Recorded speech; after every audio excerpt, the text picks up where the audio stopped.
All right, what is going on, everybody? Welcome back to another day of SaberSim's DFS office hours. It is Wednesday, November 8th of 2023 here. Looking ahead, we have a 14-game NBA main slate today. Sorry about that. A 3-game NHL slate and also a 3-game college football slate. For those of you guys who are new here, welcome. My name is Andrew. I'm one of the coaches over here at SaberSim. This is a show where we go over how to use the SaberSim app, answer any and all DFS-related questions. You can get questions in one of 3 ways here. First off, send us an email, support@sabersim.com. Second, post it live in the YouTube chat. Third way, post it in the office hours channel in our Discord server. If you're not in our Discord and want to get access to that channel, there is a link in the description of this video. You get access to our similar channels, individual sport channels, office hours channel, like I mentioned, and you get access to the rest of the SaberSim team. They are around answering people's questions, helping people out each and every day. So awesome place to hang out and get better as a DFS player. But with that said, as always here, want to remind you guys, if you guys aren't signed up for our weekly max challenge, it is a promotion / giveaway that we do during the NFL season here. We do one for DraftKings and we do one now for Owner's Box as well. So you will see a link to both of these pages here in the description of this video, giving you some ideas, but it's completely free to enter. We have weekly prizes, season-long prizes as well, and then eligibility requirements down here on the bottom, but pretty easy to participate, all things considered. We do get a good turnout, so I enjoy seeing how many people enter and participate each and every week. But with that said, going to get SaberSim pulled up here. Going to start with the questions in Discord as always. And going to hit this first one here from Bob. Question says,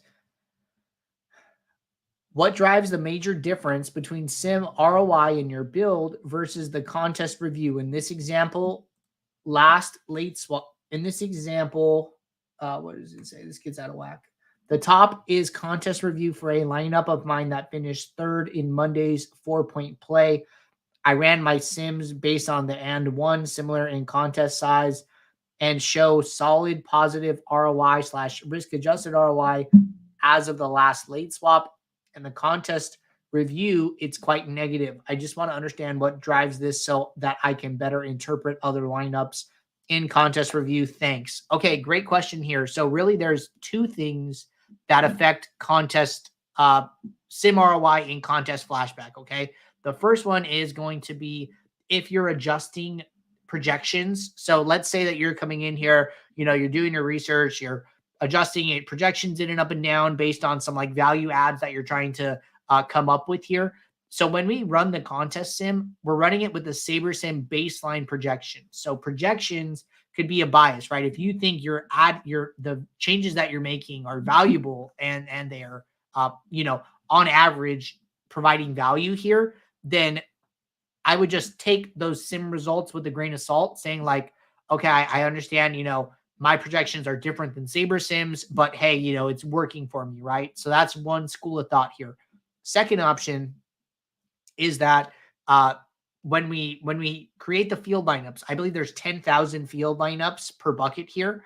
And the field lineups, either one, your contest is bigger than the amount of field lineups that we have, right? So if we have 10,000 field lineups, but your contest has 30,000 people, well then one, we're doing our best to represent the field here, but it's obviously a bite-sized sample of the overall size of the contest here. And then number 2 is that it's possible our field lineups, what we projected the field to play, the field ended up doing something differently, right? So the great thing about contest flashback is that you are seeing we are using the actual lineups that get played in the contest sim, right? So when everything's said and done, we go and grab all the lineups and then we run the sims on that set of lineups. So your lineups plus all the other lineups played in the contest, and then we get to see what actually comes out on the other side there, right? So I think that, if you are somebody who is paying attention to NBA and you realize like, oh, this guy's a huge value, I think he's going to come in much higher owned, or,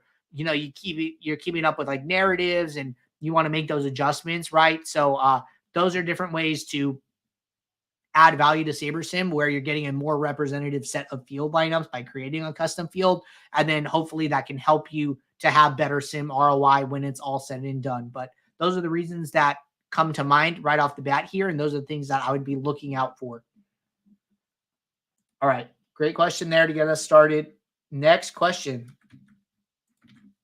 says, hey, Andrew, last week you had mentioned that you like to use ROI as a filter and then sort your lineups by Saber score for NFL Showdown. Would this be viable for all sports and classic slates as well? Yeah, I definitely did mention this here. And just to kind of elaborate on that, the reason I said that is because I really like the Sim Optimal's lineup metric, but I don't think I'm smart enough to build good custom metrics. That's like really what it comes down to, is that I don't think I could build a custom metric that is as good as Saber Score, which incorporates sim optimals. So I might as well stick with the one that our team built through back testing, right? So that's my entire thought process in that regard here. Typically, I do like using ROI as like a measuring stick. Like I don't really play lineups that are negative ROI in any slate here, but I would not always use Saber score. So like something I'll do on like a, say like a classic NBA slate is basically increase my min uniques until I get to an ROI that's essentially 0. So even if it's like -1 and my second lineup is like 5% positive, like I'm okay with that. But I will use that. So like if I'm looking at 20 lineups here, right? I'll scroll down to the bottom. Oops, hold on. I will scroll down to the bottom here. And then when I run my contest sim, I'll just be looking as I make changes, right? So let me just show this. So I'm going to do a contest sim. I'm just going to create like a blanket one here. I'm going to check that. And then I'm going to kick this off, right? So when this contest sim finishes, what I want to know is, hey, where is my last ranked lineup in terms of ROI? And then I usually won't use Saber score here for classic slates. I'll typically use risk adjusted ROI. So I go to the contest sim, sort by risk adjusted ROI. But then what I will do is, hey, I'm going to start, getting some diversity in these lineups, right? And then I'm looking at my exposures, typically seeing how my exposures adjust. And then what I want to see is like, hey, my last lineup, oh, okay, it's still 81% sim ROI. Okay, great. And then, hey, let's try 6. Okay, so now my last one is -51%. But then you get a big jump here, right? So like this is like super interesting to me. So it's my oh, I don't even have enough lineups actually. So this wouldn't work. But this is like an edge case here where like generally I'm kind of okay with it. If I like a negative, 2% sim ROI lineup followed by like a 10% positive sim ROI, I might be okay with that here. I don't even have 20 lineups at that level. So I would go back to mini uniques of 5 here and then scroll down and then be okay with this, right? And then, maybe I want to make some fine-tune adjustments to my exposures from here, etc. But like this is kind of the process I'm following for classic slates. I do think risk adjusted ROI is a great sorting metric here. And then I'm just seeing how far down in my pool I'm going for those using those ROI numbers. But really good question. All right. Next one here from Teddy G. Question says, hold on. Get this in the queue. Question says, hey, Andrew, do you think grouping all 20 max or single entry and 3 max contests together and creating a contest sim with the average number of entries percent to first total in the money is a viable way of doing things? If so, how do you go about picking which payout structure to use? And could you direct me to where I can create a custom payout structure? This question is geared for PGA, but let me know if for some reason it would differ for NFL as well. Yeah, so if you wanted to create a payout structure, I would just go to your contest sim settings here. And then I would just basically create one from scratch rather than right-clicking from any of the contests here. So put in, your average contest size, put in your average percent to first, put in your average percent entries paid. When you give us those inputs, we basically fill out the rest of the payout structure from there. So that's one way to do it here. You do not need to select a payout structure. So these are all the contests, right? But you could just say custom.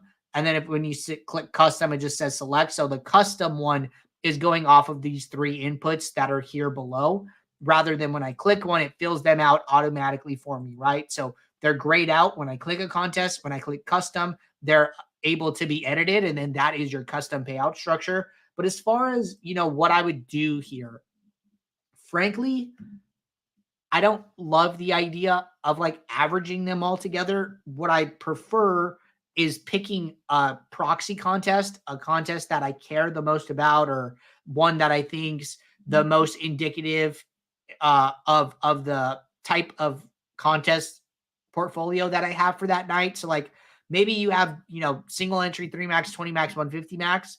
I might pick a 20 max contest and be like, you know what, I'm going to run the contest sim for this contest because it's, close to average of the contest size and percent of first of all these other contests that I'm playing. I think that's a fine approach. Typically what I would do is pick the contest that I care the most about, whether that be percent to first, whether that be the most entry fees that I have, and then just use the contest sim from that one and then fill them out. Let the lineups fall where they may for all the other contests that I'm playing. The good thing about PGA is that, you do have a lot of time to build your PGA lineup. So if you want it to be a little more fine-tuned, I like to do the one contest option, but do a build for single entry 3 max, do a build for 20 max 150, and then have 2 contest sims. But for PGA, you can get as specific as you want and, contest sim them all. Remember, you can build up to 10 contest sims per build window here per lineup set. So just keep that in mind. All right. One more question from Teddy here. Question says, when building custom field lineups, are you building different sized fields? For example, a field lineup group set for contests under 1K entries versus contests with 1K or more entries, or does one group of field lineups fit all? Good question here. So for SaberSim right now, we do not have the different buckets for PGA. We only have them for NBA, NFL, and MLB. We do want to build it out for all sports, but we haven't done that at the moment. So basically, I'll just kind of talk about the way the field lineups work. So if you have 5,000 field lineups, let's say, and you're playing a contest that is only 1,000 entries, what we will do is every time we run the contest sim, we will select 1,000 random lineups to use for that contest sim. And then for contest sim number 2, we select another random 1,000 and then another random 1,000 as we run out your contest sim 100,000 times. So you could build your own custom set. You can build 5,000. We're still going to sample from that 5,000. Or if you're building a particular set of custom field lineups for a particular contest, I would just build how if there's 1,100 entries in the contest, we'll then build 1,100 lineups, and then we'll just use that set each time we run the contest sim. So that's how it works. All right, next question here. Question says, hey Andrew, is there a way we can filter the columns in a sport and save it where it's like that way that every day we get on SaberSim? For example, if I don't want to see players' opponents, or I can remove it until I want to add it back. And also moving column headers, is there a way to keep them where they want to move them? I would like to see some closer to the player rather than having to scroll past 10 to get to the one I'm looking for. Yeah, no. So the answer is there's not a way to do this at the moment. This is a very, very common request that we've been seeing for a while now. We're making some updates to the way that the app works that aren't super prevalent to you guys, but allows us to do a lot more related to these type of requests here in the future. So those updates are underway, and we know that people are continuing to ask for this. Frankly, I even think it's a great idea. I would love to be able to, move my exposure over so I don't have to scroll back and forth. So team is definitely aware of these improvements and wants to make them in the near future here. All right. Gamble Trade said, hey, Andrew, can you do a brief explain like I'm 5 tutorial of late swap for NFL? I was having some trouble with it, and I tried for the first time this past week. Thanks. Yeah, man. Can kind of do that. I'll do my best here because I don't have a slate active. I don't have the Monday to Thursday slate. But before we get started with that, if you go to the top right corner hamburger menu, you go to help and open up our support library. This is a video I recorded less than 2 weeks ago. So this had a late swap tutorial. This is updated for the new version of the app for all of the updates and everything like that. So this tutorial, I'm going to link it in the chat here, but this is an easy one as well. So I'm still going to cover it for you, but wanted to share this resource as well. So I'm going to say covering now, but wanted to share this as well. So just provided that for you guys here. But yeah, so late swap, a couple different options, right? So you see this new double horizontal arrow next to your little lightning bolt, which is your quick swap option. Well, first off, let's even go back, guys. Okay, so there's two things I want to mention up front. I would always quick swap before late swapping. So if you guys have out players, the best thing you can do, use the lightning bolt, get those out players out of your lineup, and then get players who are projected into your lineups on DraftKings or FanDuel or wherever you're playing, just to be safe, right? So use the quick swap first. If for whatever reason, this is number two, if for whatever reason your lineup file gets out of sync with the site upon upload, come to the contest tab, go to upload entries. You can upload a new file, and then basically we will communicate with DraftKings and say, hey, show us the lineups that you see. And then DraftKings will say, hey, these are the lineups that I see. And then they give it to SaberSim. And then now SaberSim and DraftKings are on the same page again. Okay. So those are two very important things. Now getting back to late swap, the double horizontal arrow, what this will do, it will give you a brand new workspace, and the way that it can tell what lineups to take with you is from this save to contest modal here. So if I click on this and then I have a list of contests, whatever ones are checked are whatever unique lineups SaberSim is going to take with you into the new window to late swap, okay? That's option number one.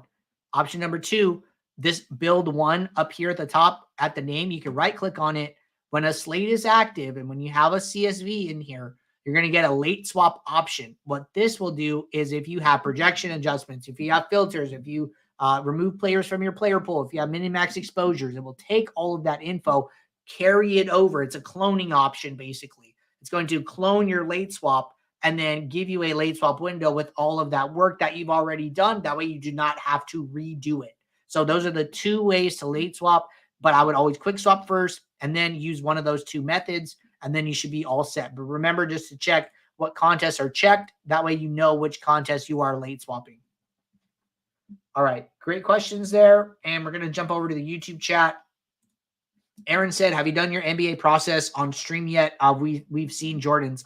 Yeah, no, I haven't done a process video for NBA yet. I know that we're probably going to be doing one pretty soon here. We've been waiting a little bit to get into the season because I do a little more kind of value research and analysis pre-slate here. So kind of need a little bit of data for that to work out. Need some injuries, need some late breaking news so you can really get into the weeds here. So I think it was last week we had a huge slate where there was a ton of injury news. So we were saying that, hey, NBA is back because that is prime time NBA season where you just have all of this questionables and, guys getting late scratched and all of that kind of stuff. So I will probably be doing a video pretty soon here, but appreciate you asking. All right. Noah said, hey, wondering for NBA cash lineups, if it's better to use the lineup with the highest percentage owned players or the most duped lineup. Really what I would do is just use the highest projected lineup. So if I were building for NBA cash, what I would do is I would come in here, I would set my build settings to optimizer mode, and then I would build lineups here, right? So let's just say I'm going to build 20 lineups. And then when I'm the whole idea of cash is that you do not want to sacrifice projected points, because if you do that, then you are, putting yourself at a disadvantage. You want to play the highest projected lineups possible. That's why we use a traditional optimizer for this. That's why we basically, try and pack as many projected points into your lineup as possible here. So I would sort by projected score, or I even think that you could sort by highest 50th percentile if you want to do something different here. And, the highest, median outcome here is going to help you to get across that cash line, right? So you could either use projected score here, or you could come into your percentiles and use 50th. I think both of those options are fine. We can see that the lineup didn't even change, right? So check those two options out. Demetrius said, for sorting lineups, should I use ROI or risk-adjusted ROI? Great question. We recommend risk-adjusted ROI because it takes into account the variance of the lineup here. We did come out with a video recently on our YouTube channel. I'm sorry, in our support library here. If you type in RAROI into the search bar, you're going to get what do ROI and RAROI mean here. So I basically broke this down in a video talking about the differences, giving some examples of the differences and why we suggest risk-adjusted ROI over ROI. But good question here, and check out that video. EK said, hi, I am a new subscriber. Just a quick question. When I run my lineups, the risk-adjusted ROI is not included in the lineups. Thanks. Yeah, well, first off, welcome and thank you for finding this show and tuning in here. So yeah, so when you create the lineups, the contest sim metrics are not auto-populated. You have to run the contest sim. So we have this great tutorial here on the YouTube channel, how to use contest sims. I would highly recommend checking out this video. Jordan is going to show you exactly how to use contest sims, but basically you run your lineups. You either manually set your contest sim. I prefer to use the quicker version where you come into your contest tab. If you have a CSV in here, you're going to see your contest listed like this. And then what you can do is just right click on it. And then you can hit click add a contest sim. We are going to fill in all the information for you. Select the correct set of field lineups. All you have to do is hit save. And then when you go back to your build here, so let's say that, I do my settings, I run my lineups populate here. Now that I've created those contest sims, I can just check down here and make sure they're checked. And then I have to hit this run contest sim button. When I click that and then the contest sim process finishes, then those values will pop up. So it's a two-step process for using the contest sims and generating those ROI metrics. Cameron said, hey, Andrew, for some reason, I don't see the NBA games listed at the top. Yeah, so check this setting here. So in the top right corner, go to the settings here. And where did it go? Interesting. There was a button here that said hide or show games panel. So what I would do is try a hard refresh, Control-Shift-R or Command-Shift-R if you're on Mac. It's Control-Shift-R if you're on Windows. But it looks like this should be here 100% of the time. So I would try the hard refresh. And I guess we got rid of the button. So I guess like these are permanent now. They never go away. You used to be able to hide it or show it. So try the hard refresh. If you're having trouble with it, reach out to our support team. So in the top right, you could use this report a problem button. Just give us a brief description like, hey, not seeing NBA games, and then we can help you to troubleshoot what's going on. That'll go directly to our support team. So I would follow those steps. EK said, thank you for your explanation of risk-adjusted ROI. Yeah, man, for sure. Happy to help you out and glad you are checking us out. Remember, we do this show Monday through Friday, 2 p.m. Eastern, and I'm always happy to answer your guys' questions. But with that said, we are all caught up with the questions from Discord and from the YouTube channel. So appreciate you guys tuning in. But as always, we'll be right back here tomorrow, 2 p.m. Eastern for our Thursday show. So for today, guys, good luck. Take care. I will see you all. Thanks. Bye.